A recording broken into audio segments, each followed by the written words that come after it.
Il m'a séduite, isolée, puis manipulée. Mon histoire. Une enfant qui ne trouvait jamais sa place. Je m'appelle Alena Lewis. Après une relation étouffante avec un véritable mama boy, je pensais enfin avoir trouvé l'homme parfait. Jason était attentionné, charismatique, protecteur, tout ce que je croyais rechercher chez un partenaire. Mais derrière son sourire se cachait une réalité que je n'avais pas vue venir. Petit à petit, les jalousies, les accusations, les manipulations et les explosions de colère ont commencé à prendre de plus en plus de place dans notre relation. Et lorsque je découvre que je suis enceinte, ma vie bascule complètement. Cette histoire est un rappel que les personnes les plus dangereuses ne montrent pas toujours leur vrai visage dès le début. Jusqu'où peut-on aller par amour? Pourquoi certaines personnes restent-elles dans des relations toxiques? Comment reconnaître les signaux d'alarme avant qu'il ne soit trop tard? Regardez la vidéo jusqu'à la fin et dites-moi en commentaire, selon vous, à quel moment Alena aurait-elle dû partir? N'oubliez pas de vous abonner, d'aimer la vidéo et d'activer la cloche pour découvrir d'autres histoires bouleversantes, inspirantes et pleines de rebondissements. J'ai 23 ans. Toute ma vie, j'ai vécu avec ma grand-mère et ma sœur aînée Laura. Nous étions deux sœurs, mais nous étions aussi différentes que le jour et la nuit. Laura était forte, brillante, populaire. Moi, j'étais la fille discrète, celle qui passait son temps à dessiner dans les cahiers. Très jeune, j'avais compris une chose.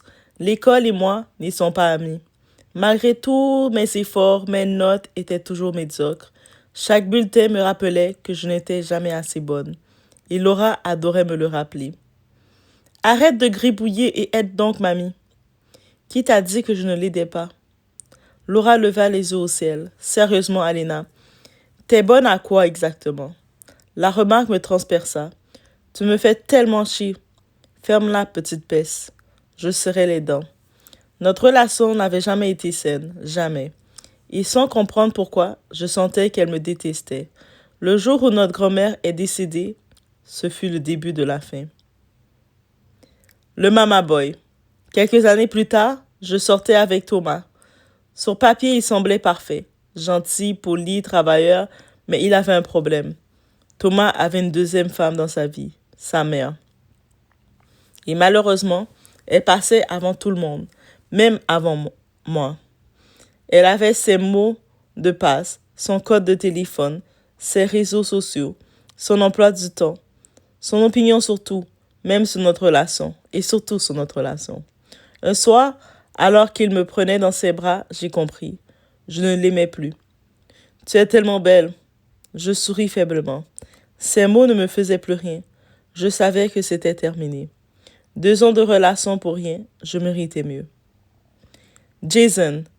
Puis Jason est arrivé, le nouvel collègue de la compagnie que je travaillais. Le gars que tout le monde remarquait. Grand, charismatique, mystérieux. Le genre d'homme qui attire tous les regards lorsqu'il entre dans une pièce. Au départ, ce n'était qu'un jeu, un flirt innocent. Enfin, c'est ce que je croyais. J'ai tellement hâte que cette journée finisse. T'es pas le seul. Il me regarda puis sourit. J'ai besoin de me changer les idées. Pourquoi? Il hésita. Je viens de quitter ma copine. À cet instant, quelque chose changea. Et sans me rendre compte, je tombais déjà dans son piège. L'homme idéal. Contrairement à Thomas, Jason semblait indépendant, protecteur, attentionné et présent. Un soir, alors que je m'apprêtais à rentrer chez moi, il m'attrapa doucement la main. « Reste avec moi. » Je souris. « Quoi? » »« Reste vivre avec moi. » Mon cœur s'emballa. « Tu es sérieux? » Plus sérieux que jamais. J'avais l'impression d'avoir enfin trouvé le bon, l'homme que j'attendais depuis toujours. Alors j'ai dit oui. Le premier avertissement. Au gym, mon amie Elsa rayonna. J'ai rencontré quelqu'un. Ah oui? Il est incroyable. Puis elle hésita. Le seul problème, c'est qu'il est marié. Je restais figée. Quoi? Il divorce bientôt. Je voulais la croire, je voulais être heureuse pour elle, mais quelque chose me dérangeait très profondément. Le souper. Quelques semaines plus tard, Elsa nous invitait à souper, elle et son nouveau copain. Lorsque nous sommes arrivés au restaurant, j'ai compris pourquoi Jason était tendu. Le compagnon d'Elsa n'arrêtait pas de me regarder. Trop longtemps, trop intensément. T'es vraiment magnifique. Je me sentis mal à l'aise. Jason donna un coup sous la table. Je compris immédiatement. Il était furieux. Et ce n'était que le début. Le masque tombe. Le soir même, Jason explosa. C'est quoi ça?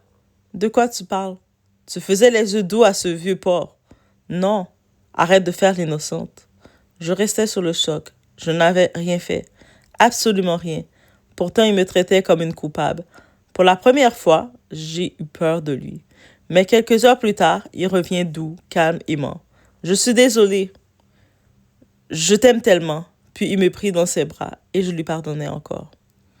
Le piège se referme. 2 semaines plus tard, les nausées commencèrent, puis les étourdissements et la fatigue. Je me rendis à la pharmacie. J'achetais plusieurs tests. Mon cœur battait à toute vitesse. De retour au travail, Jason me regarda. Qu'est-ce qui se passe? Je déposais discrètement les boîtes sur le bureau. Son visage pâlit. Tu crois que tu es enceinte?